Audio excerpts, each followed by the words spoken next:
So thanks for those that are standing in the back. We want to make this really dynamic. We're going to have a chance to meet our panelists, learn some information, and then we'll have a chance for Q&A at the end too. So log away in the back of your mind any questions that you have, because we've got two experts up here that'll be able to share information with us. And I'm going to introduce them first, and then we'll kind of ground this conversation in some of the facts around youth homelessness in our country and in our state and city. But let's meet them first. So to my right is Erin Casey. Erin is the Director of Programs at My Friend's Place, which is a local nonprofit in Hollywood that works with, over 1,000 young people that are experiencing homelessness ages 12 to 22. So a huge swath there.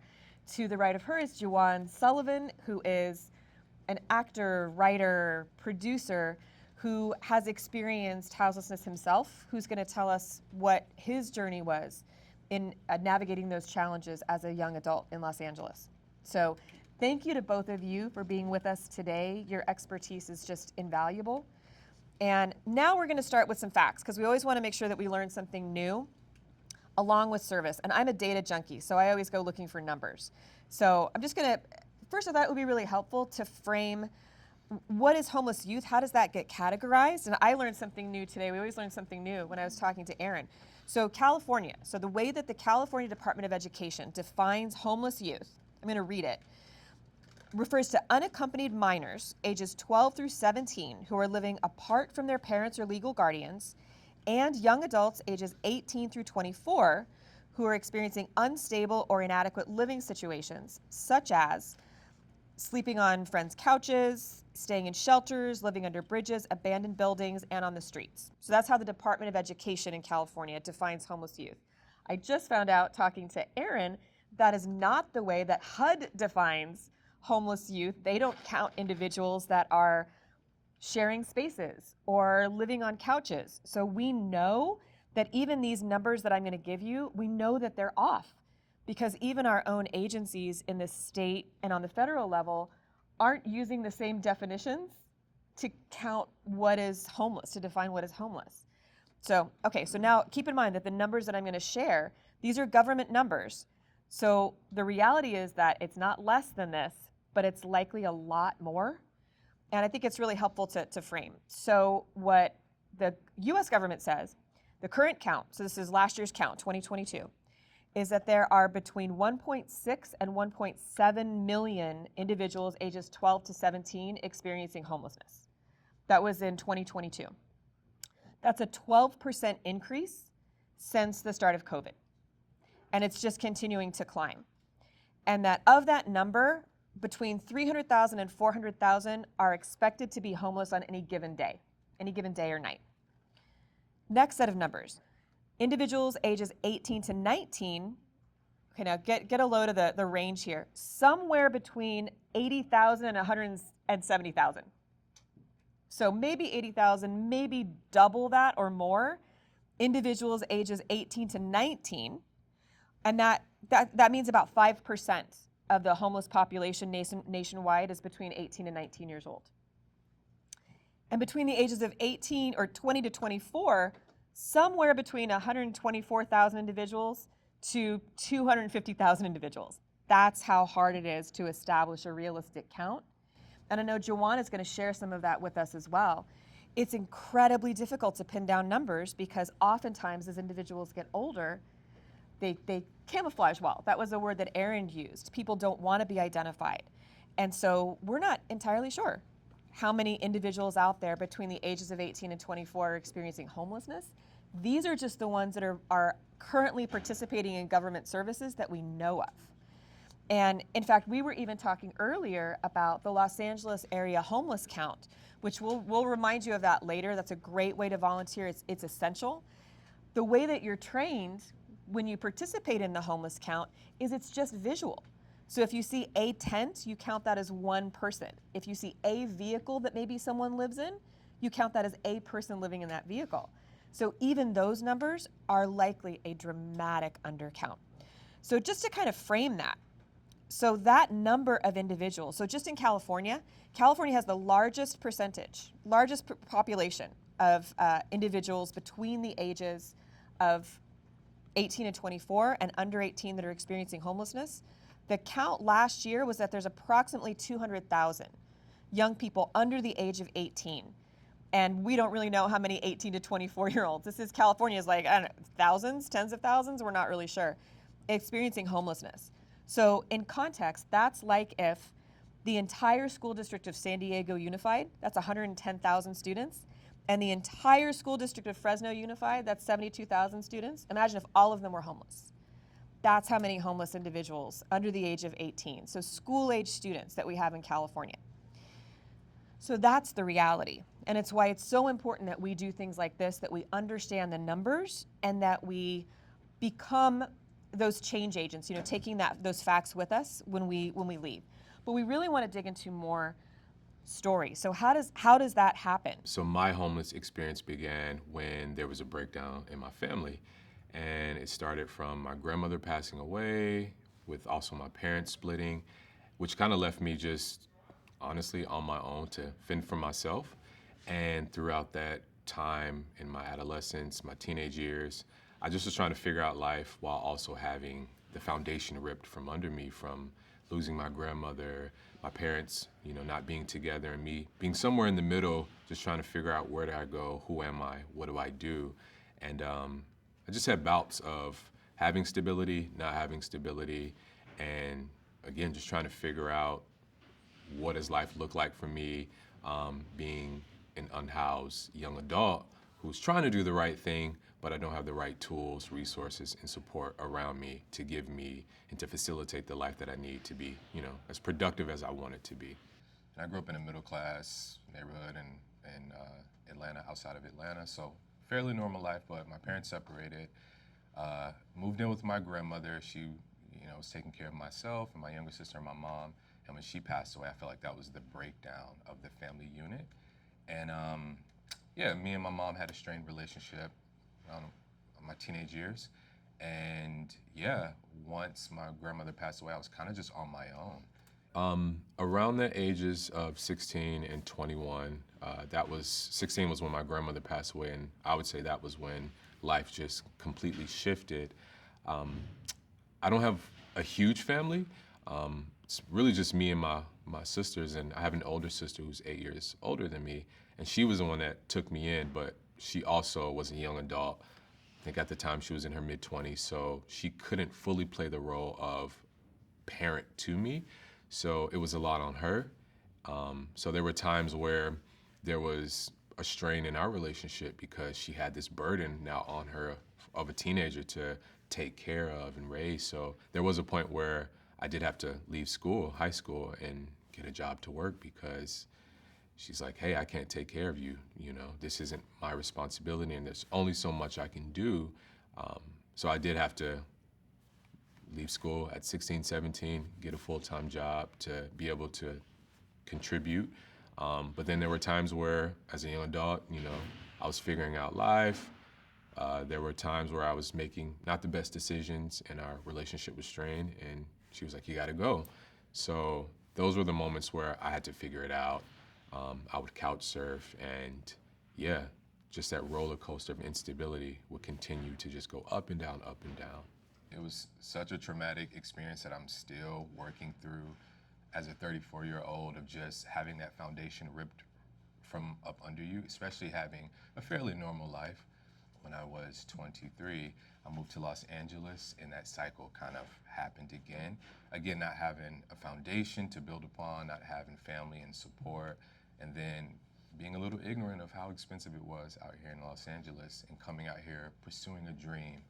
I fell into that cycle again. So I'm glad. Thank you for sharing your story. We know that there are common reasons that youth will fall into homelessness or housing insecurity, and the breakdown of the family unit is a really common one. So that's one of those myths that we need to unseat as well, is that, and we've heard this before, we've all heard it, that a lot of the people that are homeless youth, that maybe they were runaways. Some are, but that's a rare reason that people start on that journey. It's oftentimes the breakdown of the family unit, or sometimes a feeling of unsafety within the family unit where people feel like they might be safer on the street than at home. And so thank you for sharing that. And then we'll circle back around to your story again as well. So Erin, you work with a direct service provider in a really high needs, high concentration area in Los Angeles. Can you tell us a little bit about My Friend's Place? And then also, what brought you to working with them? I know you've worked with them for a really long time. So what has your journey been in working with a direct service provider? I have the honor of serving an organization in Hollywood called My Friend's Place. We have been serving the Hollywood community for nearly 36 years, and we are a crisis resource drop-in center for youth and young adults impacted by housing instability and homelessness. I think what brought me into this work, I was sharing earlier with someone, I had the privilege, and I really want to name that as a privilege, of doing a graduate program at UCLA in social work. I'm a really proud social worker. And part of that experience is we would have a module where we toured Skid Row. And I was walking the streets of Skid Row for 10 seconds before I really just made this very personal declaration that so long as I lived in Los Angeles, that I would work in the space of solving homelessness. So My Friend's Place, we are a crisis resource drop-in center for youth and young adults experiencing homelessness or housing instability, ages 12 to 24, and actually we've just expanded our services to age 30 because we were seeing that young people were turning 24, aging out of the youth system of care, having to go into the adult system of care, and just being completely lost. So we are extending our services with the hope that we can lean into the connections and the relationships that we build to help young people really navigate into that adult system. So Hollywood is really, Hollywood and Venice, Santa Monica is generally thought to be some of the places that young people will gravitate towards because they're service enriched. In the past 6-7 years, the county has really tried to have services in all of the service planning areas, but they're not equitable at this point. So Hollywood continues to have a lot of services.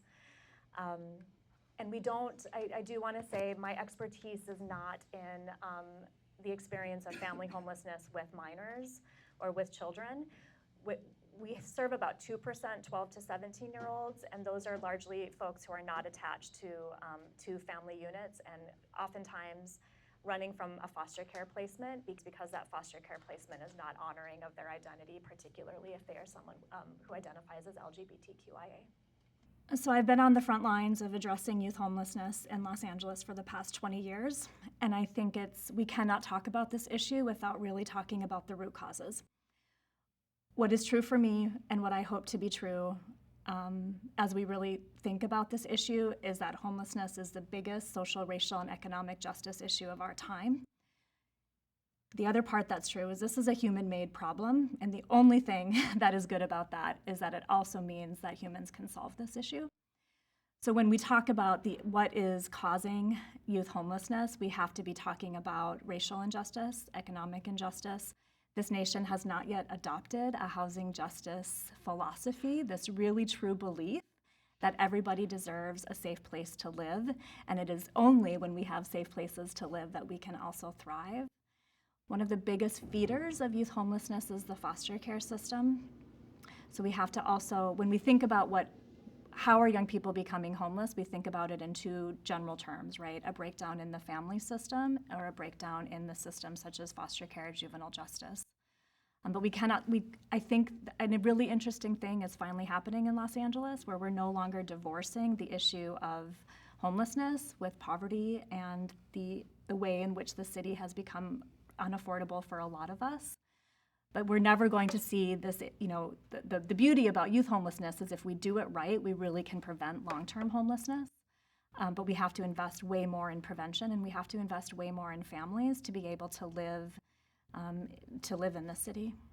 And to tack onto that, the concept of foster youth. So I think probably everyone knows that when we talk about aging out of foster care, it's either when an individual turns 18 or graduates from high school. So if you graduate from high school at 17, you age out of, you can't stay in group homes anymore.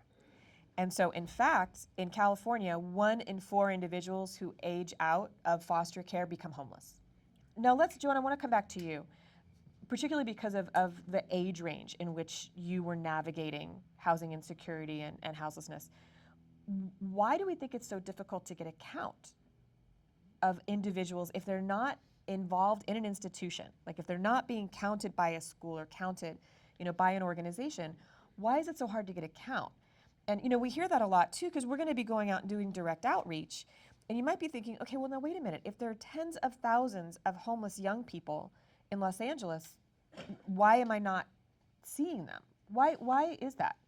Yeah. Do you think? I'll speak from my experience. For me, I think even when I was experiencing homelessness, I had a misconception of what it meant to be homeless.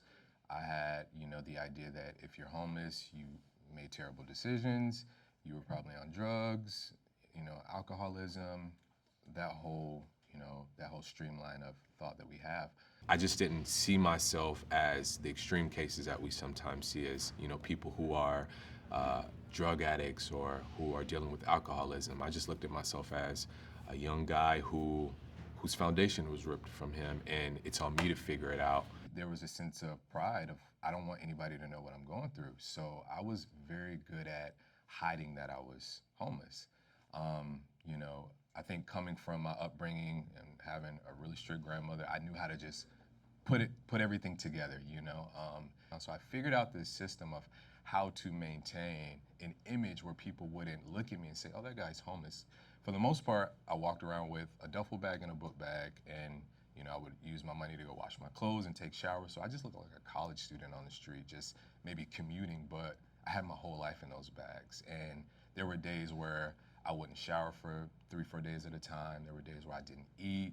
And it got to a point where some days my entire day would just be focused on how do I keep this image of not looking like I'm deteriorating and my inner world reflecting outwardly. So I think a lot of people can get caught in that, and we miss those people because they're just trying to maintain there's some dignity and some sense of pride within themselves, and they just are blending in. So I was one of those people that were blending in at the bus stop or at a coffee shop with their computer out that you just think is a regular person, but they're really just trying to figure out how am I going to make it through this day.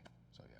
Yeah, and that's such a good reminder of that we hear it from the time that we're little, right? Like you shouldn't judge people based on their appearances, but truly, you really don't know what someone is going through.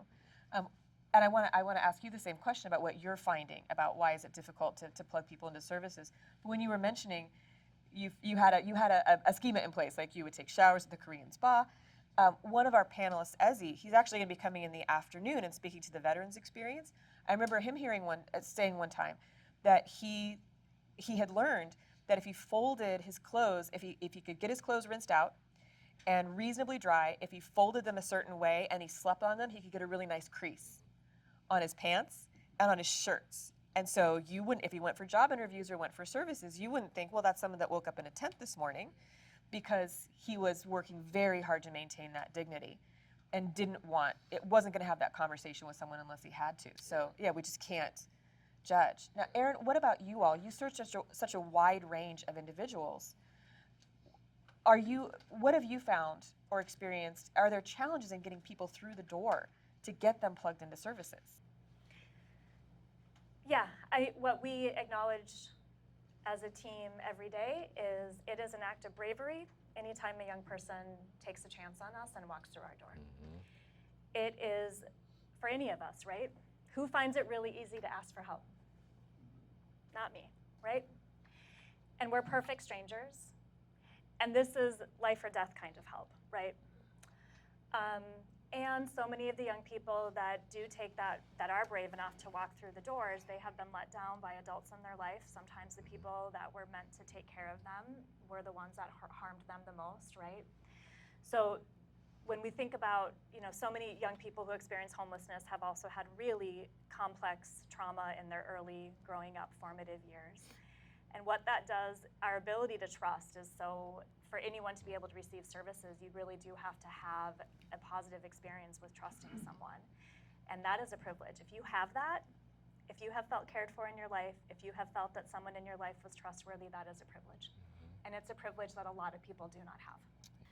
So the conversations that our team are having all the time with young people, So I guess what I would want to say is part of our safe haven model, what works about our programming, right, is that any second spent inside our doors is a safer second than spent on the streets. So young people are, managing all of just the risks of being a person living on the streets. Those are health risks, right? Those are obviously safety risks. But young people often can be, there's a lot of predatory behavior that is targeting young people, and that includes, more formalized sex trafficking, but also just the predatory behavior of being asked to do anything that you don't want to do, but you need to do it to ensure your own survival. Here's the truth of it. For every young person who is experiencing homelessness on the street, I think the stat, and the bed count might have changed recently, but for every 300 young people, there's one bed. So just by taking that brave step and coming into a service center like ours and saying, hey, I'm on the streets, I need help, more often than not, we're doing exactly what Joanne said. We're saying our doors closed, we're a drop-in center, right? So we provide day shelter, we don't have overnight shelter. It is in our strategic plan to own and operate our own housing. But at the end of the day, when we can't get someone a bed, we are talking about the buses that run 24 hours. We are talking about the McDonald's that are open 24 hours. We're giving away movie tickets, so you can spend at least 4 hours at night safe inside a movie theater. But we are not, Los Angeles can do better. We're not doing better. But just asking for help does not mean that the resources are there. So if you see young people that are sitting inside of a movie theater or have been at McDonald's all day, we cannot judge. You have no idea what their experience is. We want to make sure, we want to get everybody back to work, and we want to make sure that we have a chance to get some questions from the audience. So I want to ask two quick questions, and then we'll send the mic out to the audience. So what is one thing that you wish that people knew about individuals that are youth that are experiencing homelessness? And what is one thing that you think that anybody could do to be supportive? So one thing you wish people knew, and one thing that anybody could do. I think if a young person that I've had the honor of working with were in this seat instead of me, what they would say is that they would want you to know that, I'm getting emotional, that they are striving humans, that they need this to be a circumstance, a time in their life that does not define them, that it doesn't define them, right? We are not defined by the most awful, terrible things that happen to us. I think they would also want you to know that, and Joanne, listening to your story, I'm just so reminded about this. What they have gone through and how they have survived it make them some of the smartest, fiercest leaders that our community can hope for. And so if you're in places where you can hire young people who can name, like, oh, I don't have that experience, but have you ever survived 10 days in Los Angeles without a place to live? Because I promise you I can do that job. Yeah. You have got to be so creative and persistent and self-confident to survive a night on the streets. And that transfers into employability skills in a way that I don't think that we give enough credit to. That's one of the struggles with young people experiencing homelessness is, when we talk about people living in poverty, like so much of that poverty is the lack of social connections, right? So they don't have the connections, but they absolutely have the skills. They just need someone to give them a shot. Yeah. And the ways in which we stigmatize poverty, the ways in which we stigmatize all sorts of things, right? We're not giving these young people shots. And given the right opportunity, they can take it from there. They really can. And we just have to show up for them and give them the right opportunity. There's lots of ways that you can help us specifically, and I left some material behind. But I think what I would want to say, especially because there's so many young faces here, part of this is we have to change the public dialogue and we have to change the public perception, and that is what all of you can do, right? And I'm not asking you to go toe-to-toe with someone who is, talking disparagingly about homelessness, but seed planting. Just end a conversation by saying, but I wonder the role of trauma in that. Gosh, don't you wonder what that person has been through? What the slogan that the amazing colleagues that I get to do this work with, right? We all know, and we know it like in our core, and Juwan's story tells this too, most of us are one paycheck and one family member away from being in this experience ourselves. And that's not lost on us. It's a grandmother, right? That is so often the story that we hear at my friend's place of how people entered into homelessness. Their one family member that raised them died, right? Think of the one person that you count on and think of not having them. What would any of us do, right? And in a city like Los Angeles, this is not an easy city. It is not an affordable city. Some of the strategies and interventions that are working in other cities to solve homelessness, they do not work here because we do not have, it is not affordable. It just isn't. So seed plant, whenever you have the opportunity to just slightly try to move the needle on how someone thinks about the issue, that's what I would really recommend. Be an ambassador. You don't have to go toe to toe, just plant some seeds. One thing I wish people knew and would do would be to be ferocious with your kindness. Being ferociously kind is a term that I love and I try to live and abide by.